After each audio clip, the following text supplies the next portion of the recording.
they would be much better off if we were able to engage with him and to try to come up with some sort of solution.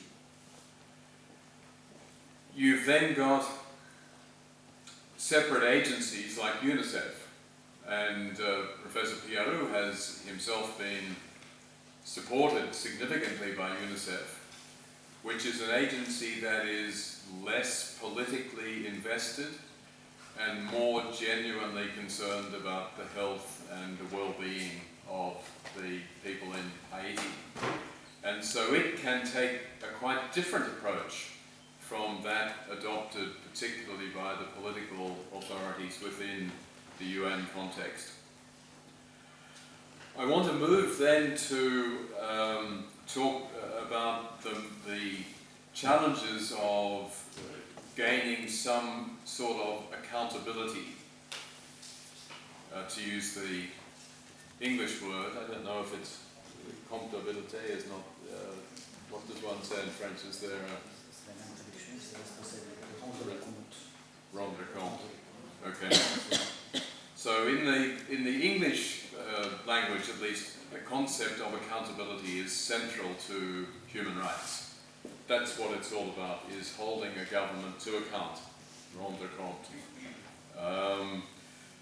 So I'm going to talk mainly, because I think this is going to be of interest perhaps to Professor Piarroux and others, about the more recent developments.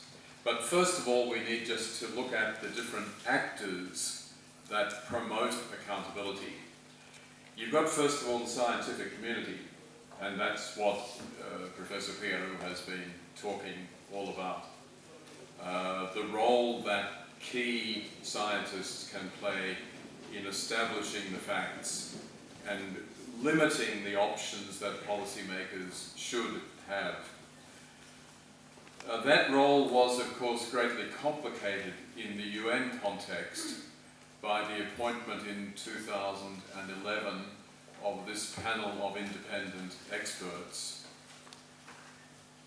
What was ironic about that is that it was a panel that was appointed nominally to resolve the scientific disputes, but in fact it took it upon itself to also resolve the legal issue, although it had no competence to do that.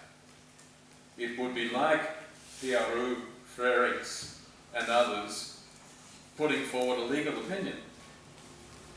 They don't have the competence, they don't have the knowledge, they wouldn't actually have the stupidity to do it. But this independent panel concluded without any analysis, without any standard of legal responsibility, that the UN had not been responsible for this. That's it. They had no, in fact, competence to do that, but very conveniently, the UN itself kept citing, kept referring constantly to these few lines written in the report of the independent experts. And that made the role of the scientific community much more difficult in the political debate. You've got the media, and again Professor Piarroux was very helpful in pointing to key journalists who were there at the time, who reported at the time, and who kept the public pressure up. You've got NGOs, non-governmental organizations, civil society, and there is a significant group of NGOs working on Haiti which have managed to generate a lot of pressure in this area. It's been extremely important. And finally, you've got the lawyers, not the UN lawyers, but the private lawyers who took litigation in United States courts in 2013, challenged the immunity of the United Nations, forced the United States, which has to defend the UN when it's in an American court, to become fully engaged and to get very worried that perhaps UN immunity might be at risk. So all of this helps to build up a lot of pressure. Starting in 2014,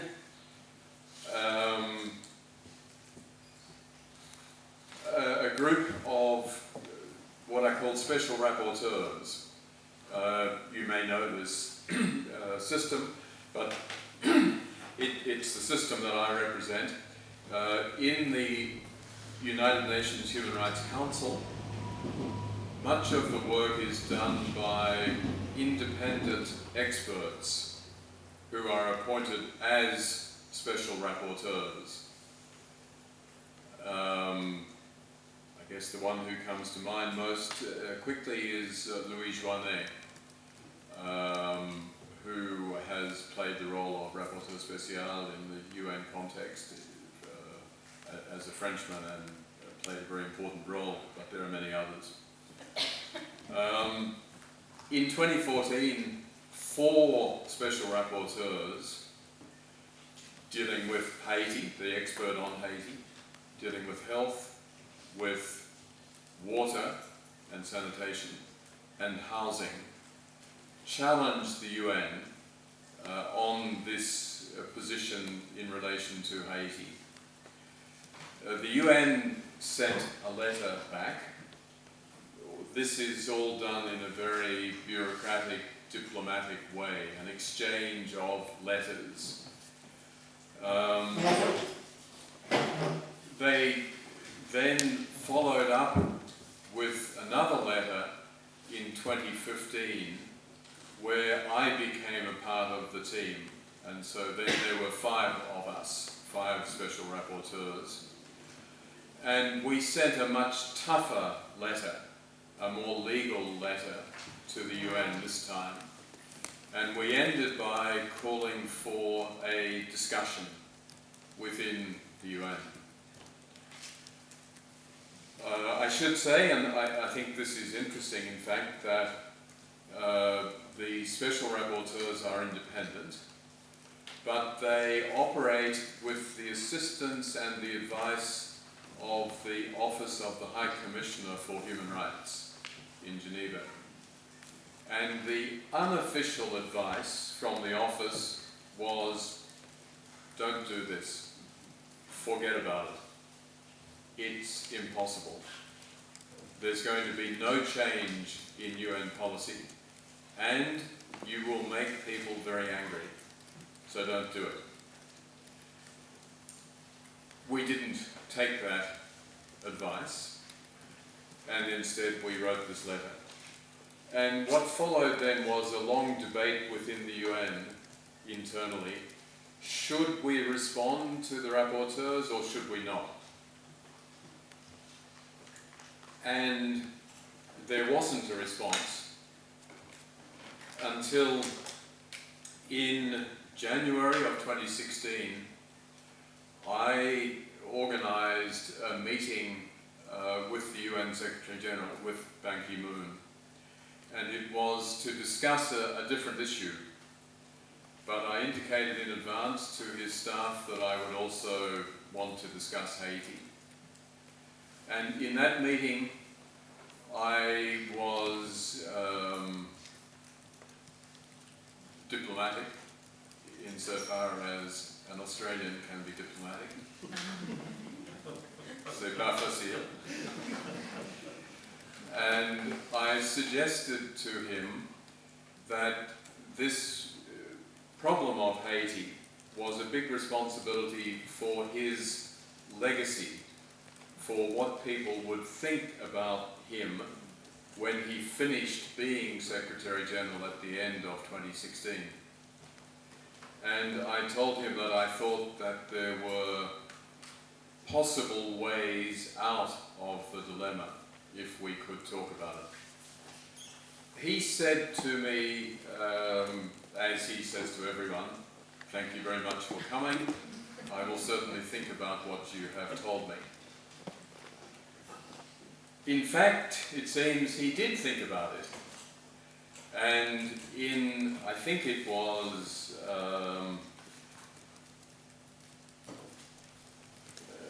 February of 2016, his deputy, the Deputy Secretary General, wrote to the 5 rapporteurs saying, we would like to have a further discussion.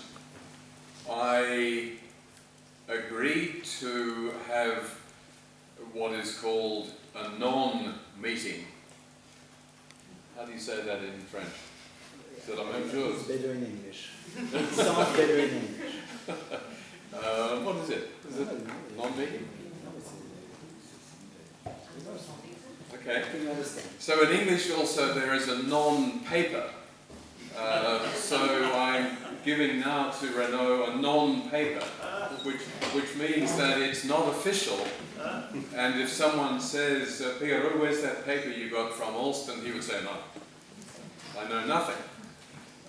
So it's a non-paper. So a non-meeting was actually a meeting where I met with about 10 very senior officials in the UN to discuss what I thought the problems were and what the possible solutions were.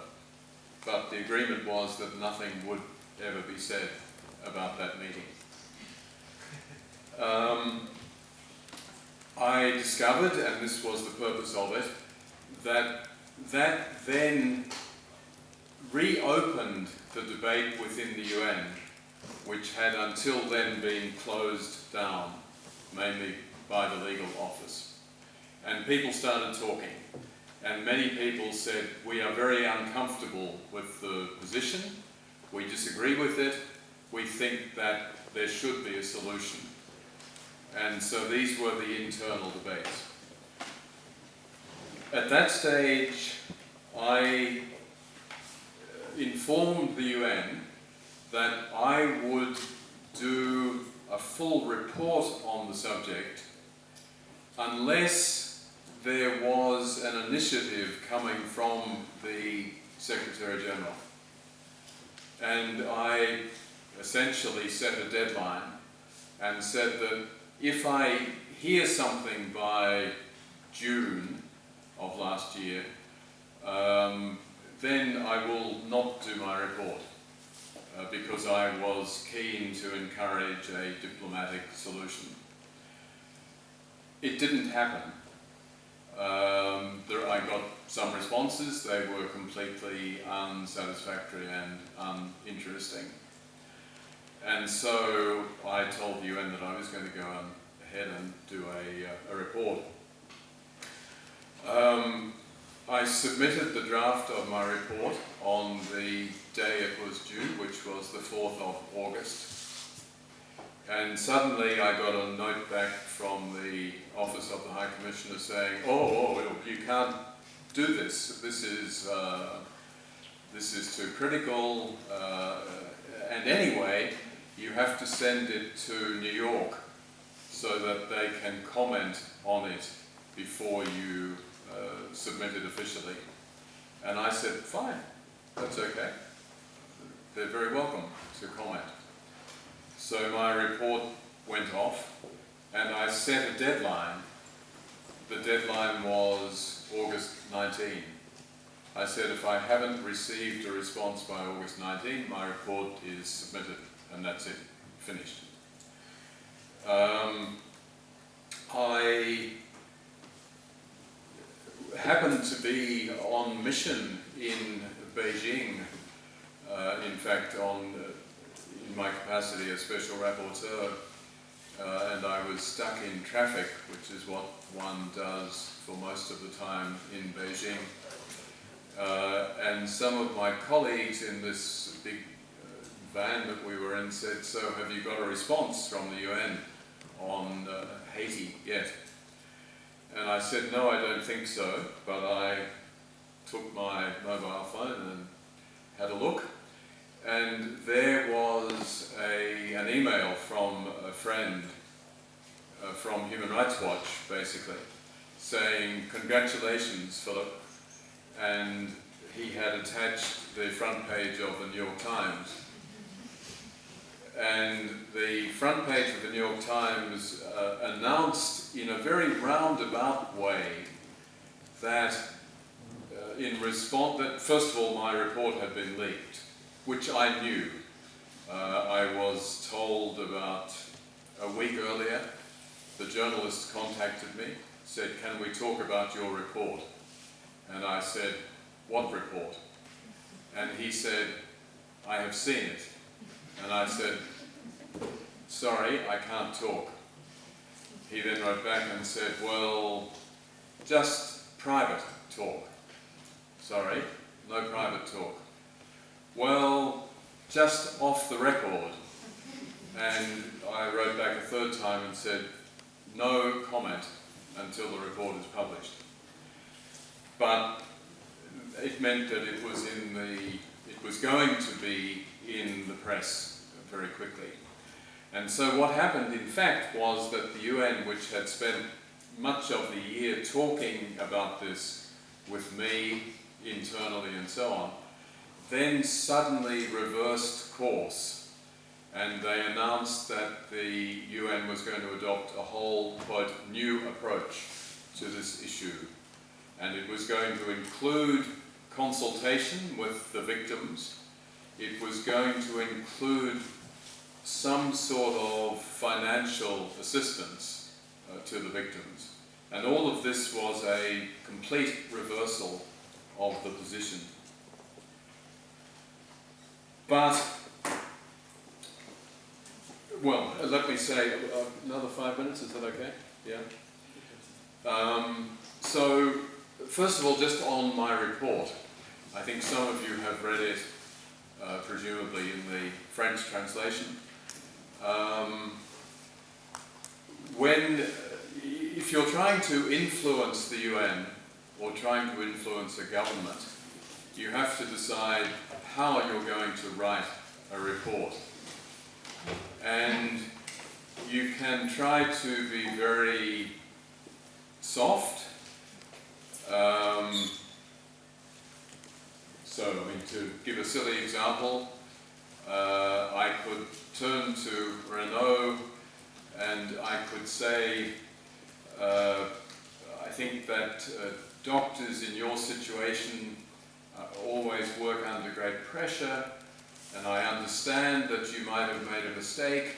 Anyone could have made that mistake, but I think it would be very good if you would think about trying to change your position and maybe start working more closely with your colleagues and so on. But if I think that Renaud is not going to listen to me at all, then I simply decide that I'm not going to address myself to him in that way, and instead I'm going to say publicly, Dr. Piarroux has behaved wrongly. This is a shame for a serious professional, and he should acknowledge that. And so I'm looking to outside forces to put pressure on him, and I'm trying to put him in a very difficult situation instead of going down that first road. And so this is the sort of choice that I see, at least as a special rapporteur, in confronting these issues. And the situation was not only that the UN had for 6 years completely rejected all responsibility, but throughout the 6 or 7 months where I had been engaged directly in dialogue with them, there was no public or no formal indication that anything was going to change.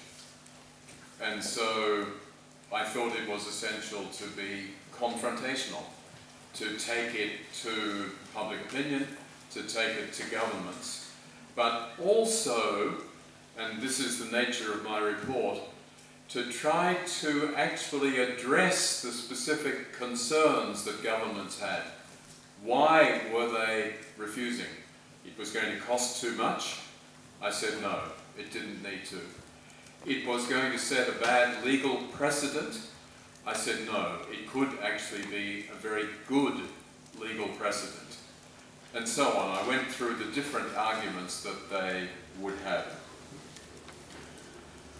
What then happened after the report is very depressing, it has to be said. when I returned from Beijing, I was invited to a meeting, a private meeting, which took place, I think, at the end of August. I didn't include it.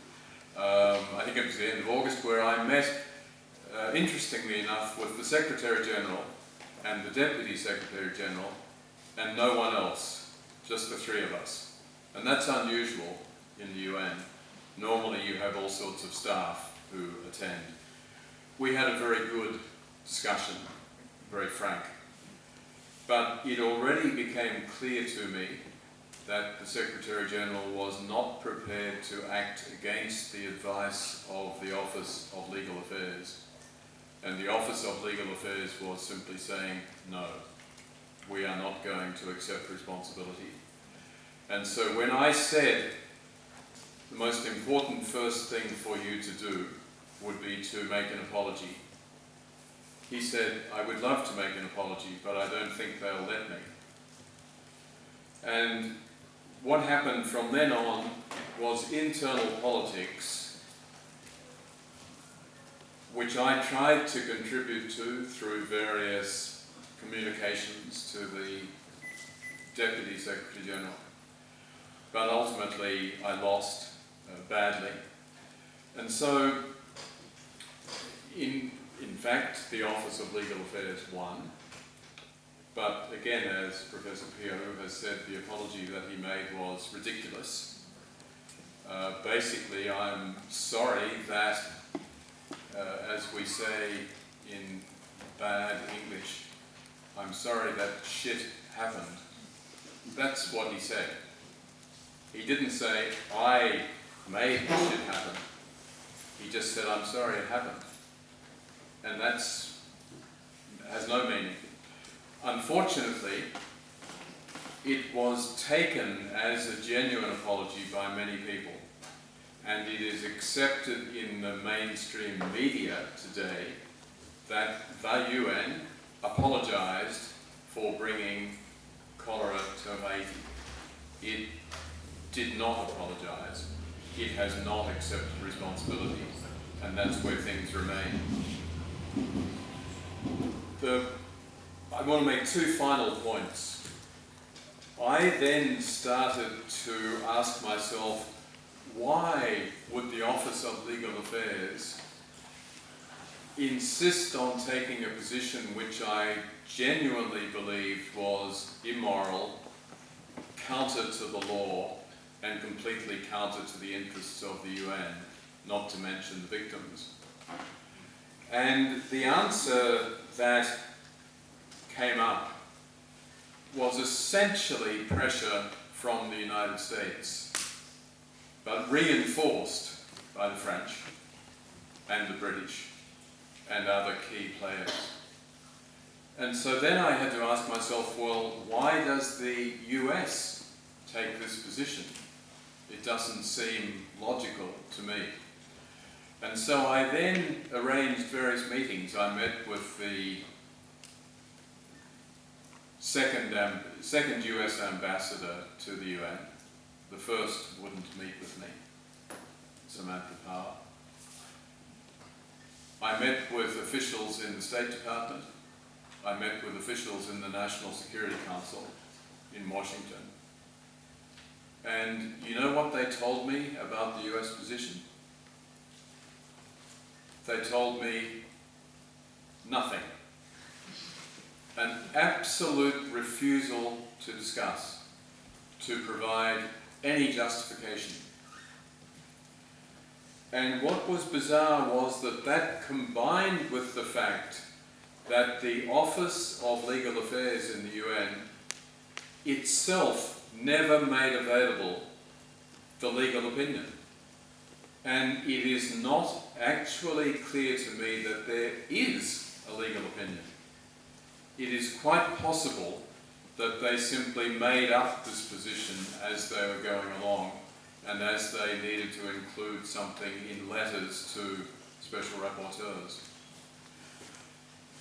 And then suddenly I realized what the basis of the US position was likely to be. I have no proof of this because they would never ever talk to me. But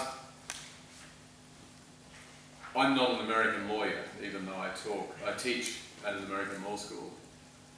But in American law, and you will know this from media reports on other issues, if Microsoft, if Apple, if some big hedge fund manager is sued by the United States government, you know what the outcome is. The outcome is almost always a statement that I am not responsible, but I'm going to pay the United States government $500 million, but I'm not responsible. And so it suddenly occurred to me that the whole emphasis of American law in a society obsessed with litigation is that if you are engaged in litigation, there's only one rule, and that is that if you can avoid it, you never, ever say, I did it, and I'm sorry. But you will say, how much money do you want in order to get out of it? And there's a very simple example of that. I presume it's the same in France, but certainly in the United States it's even stronger. If I'm driving my car, I run into Professor Piarroux, I am instructed by my insurance company to jump out and not to say, sorry, Renaud, not to say it was my fault, but to say, here's the address of my insurance company, talk about it with them. So don't accept responsibility. And it seems to me that that is actually what has driven the United States through all of this, that you must never accept responsibility. It's a bad precedent. And it is the US, but supported by important countries like France, which has pushed the UN to take this immoral position. And so the last point in my presentation is that 1 week ago, the UN adopted exactly the same position in response to a claim for lead poisoning in a camp that it ran in Kosovo, and it adopted precisely the Haiti position that we're sorry that people got sick, but it wasn't our fault, and we're not apologizing for it. We're not going to provide compensation, but we will set up a fund, a voluntary fund. And so that's the very last point, that the UN, because it didn't accept responsibility, there is no legal obligation for it to pay money to the victims. And so when it announced that it was going to set up a $400 million fund, in fact, no governments have contributed to it. A total of $2 million has been contributed out of 400 million. And the reason is, why would a government pay money if it doesn't have to? If you tell the governments of the world, you have no responsibility for the fact that peacekeepers from Nepal took a deadly disease to Haiti. Why would they pay? They haven't, and they won't. And it all comes back, in my view, to the legal position. Until that's changed, the UN will never take responsibility, and victims will never get compensation for even the most horrendous things that the UN does. The only thing I can say is that I hope that the story has not finished, and that there will be more to come. And I will try to do my best to make that happen. Thank you. Is that both of them share a common characteristic. And that common characteristic is the one that we don't often talk about, We talk about intelligence, we talk about people who are good students, all these kinds of things, but we rarely talk about courage. Nobody screens you out for lack of courage in terms of coming here, coming to an academic institution, but courage becomes the big element if you're going to be a change agent in the world. So we had one who was an epidemiologist who found certain facts, certain things. He had the courage of a scientific conviction to tell the truth about what it is that he found. As a result, things were learned about what happened in this epidemic in Haiti.